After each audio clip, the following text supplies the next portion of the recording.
Uma cidade de chaminés submarinas. Não é fumaça, mas algum tipo de líquido em ebulição. A água do mar penetrou a Terra pelas fissuras na crosta, tornando-se mais quente e coletando minerais e gases pelo caminho. É essa poderosa mistura que está sendo lançada de volta para o oceano, formando essas torres.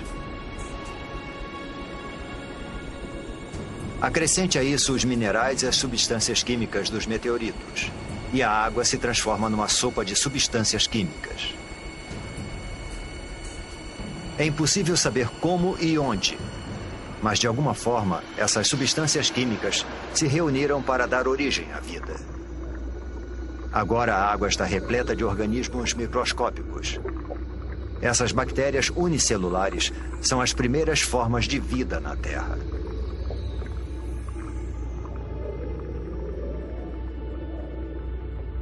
É um momento decisivo na formação do planeta. A vida microscópica está a caminho.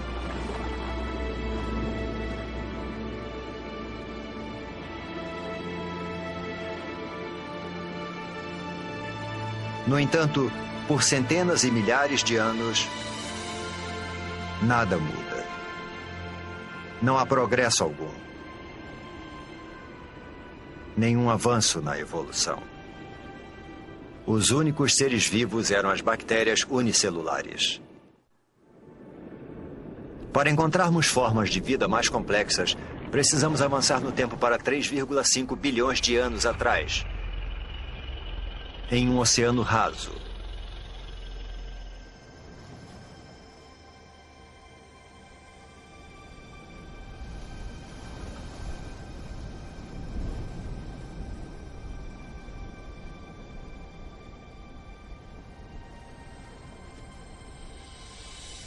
Essas estruturas parecem rochas, ou até plantas. Parece que estão brotando do fundo do mar.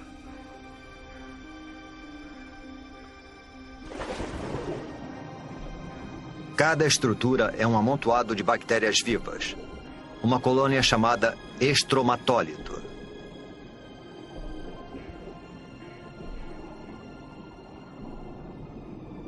Como se fosse mágica, essas bactérias convertem a luz do sol em alimento.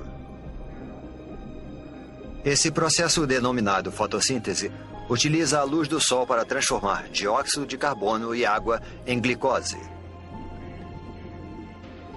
Um tipo de açúcar simples e semelhante ao que colocamos no nosso cafezinho.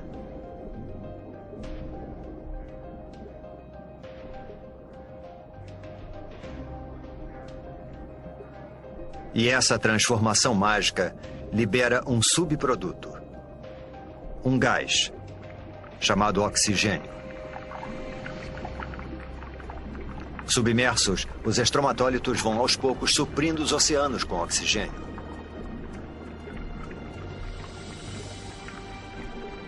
O oxigênio transforma restos de ferro na água em ferrugem. A ferrugem vai parar no fundo do oceano para formar depósitos de rochas ricas em ferro. Algum dia nós vamos usar esse mineral para construir pontes, navios e arranha-céus.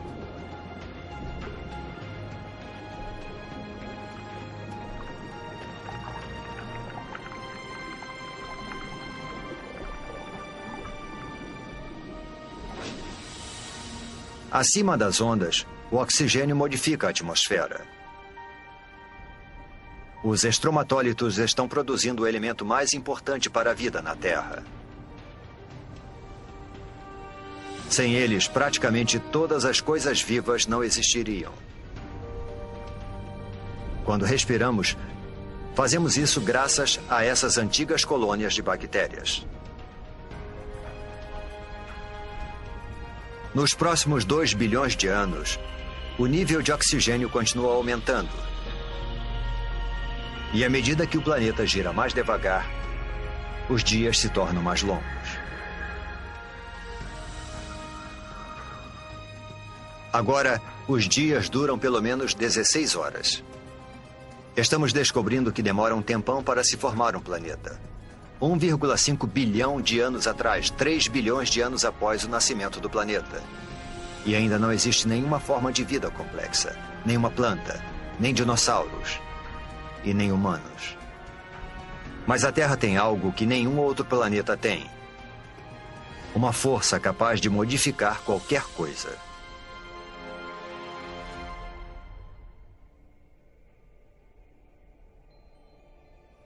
Nosso planeta, uma bela esfera azul, é formado de ilhas vulcânicas.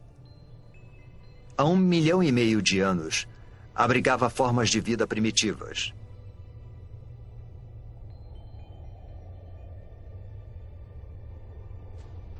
Durante milhões de anos, podemos ver que alguma coisa estava reorganizando as ilhas.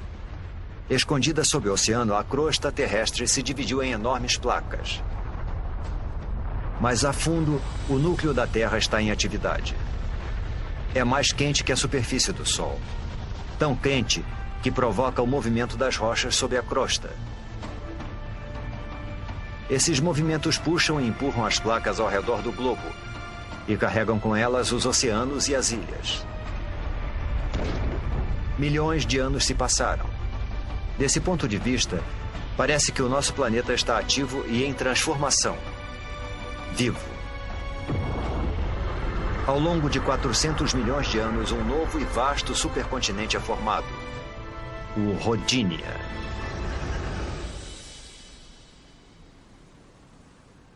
Nas águas rasas que banham o Rodinia, os estromatólitos fazem sua mágica há mais de 2 bilhões de anos, lançando oxigênio na atmosfera.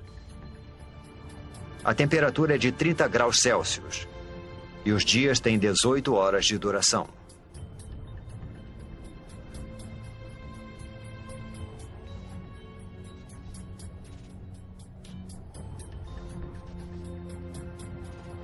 Mas isso se parece mais com Marte do que com a Terra. Para encontrar vida aqui, precisamos avançar no tempo.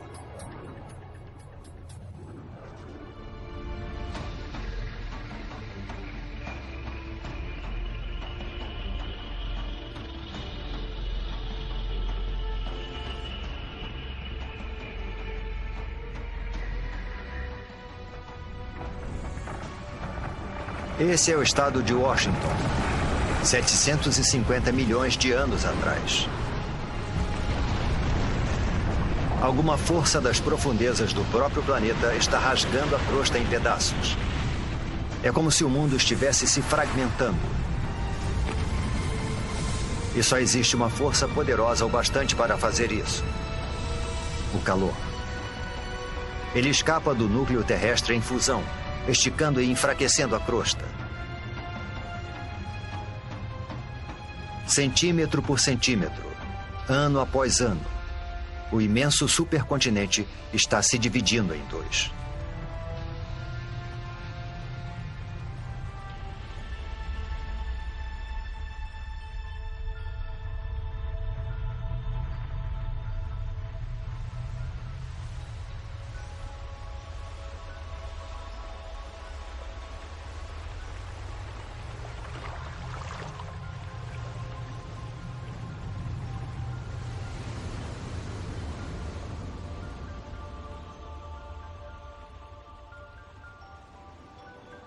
A intensa atividade geológica deu origem a um conjunto de vulcões.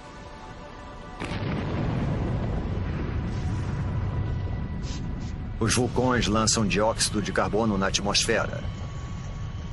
Há fumaça e gás por toda parte.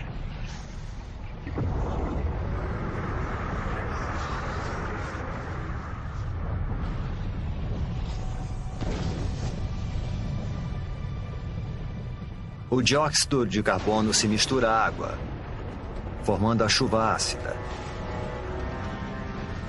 As rochas absorvem a chuva ácida, inclusive o dióxido de carbono presente nela. E existem muitas rochas na Terra agora que foram expostas após a fragmentação do continente. Foram tantas que grandes quantidades de dióxido de carbono são absorvidas fora da atmosfera e ficam retidas nessas rochas terrestres.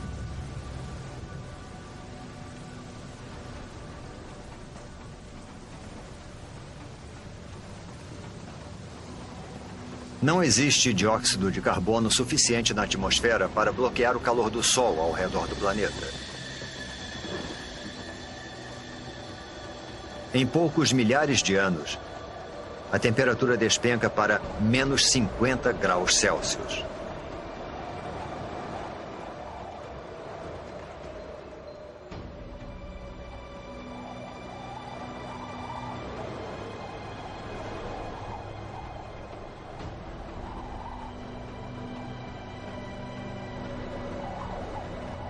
Esse deserto congelado é o sul da Austrália, 650 milhões de anos atrás.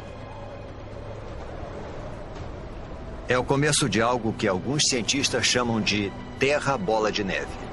Um período que eles acreditam ser a era glacial mais longa e fria a atingir o planeta. Um extenso paredão de gelo com milhares de metros de altura. É impossível conter o gelo. Quanto mais gelo, mais luz solar ele reflete para fora do planeta. Consequentemente, o gelo se espalha mais rápido. Além disso, existe uma segunda camada de gelo tão alta quanto essa. As duas camadas se afastaram dos polos uma em direção à outra, para se encontrarem no Equador.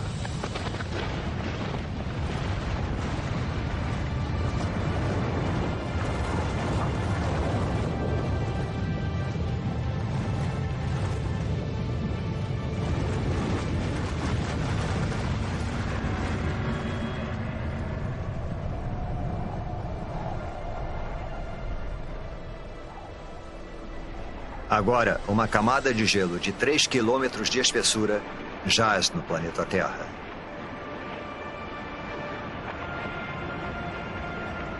Primeiro, o planeta era uma bola de fogo em fusão. Agora é uma bola de gelo.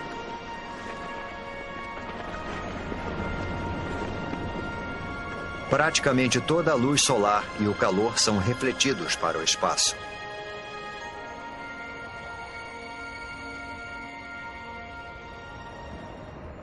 Mas isso não pode durar para sempre. Alguma coisa precisa libertar a Terra dessa prisão glacial. E quando isso acontecer, ninguém sabe se existirá vida sob o gelo. A superfície está congelada, mas o núcleo ainda está mais quente que a superfície do Sol.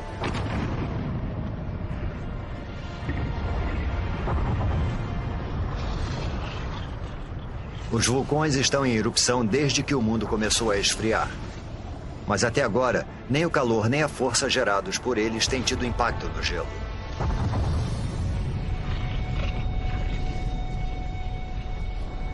Os vulcões lançam bilhões de toneladas de dióxido de carbono.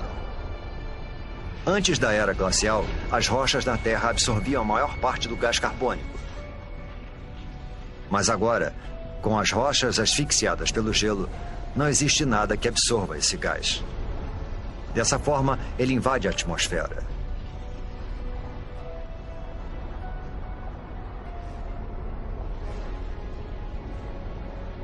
Ele envolve a Terra como um lençol, impedindo que o calor do Sol penetre.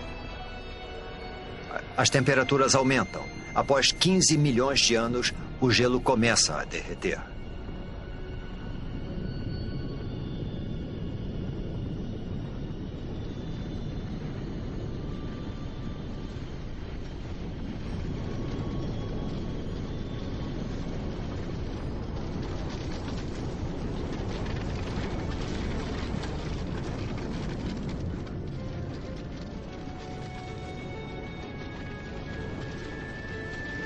Acredita-se que durante a Terra Bola de Neve, o gelo empurrou a crosta para baixo. Agora, conforme ele vai derretendo, a crosta volta a subir. Isso provoca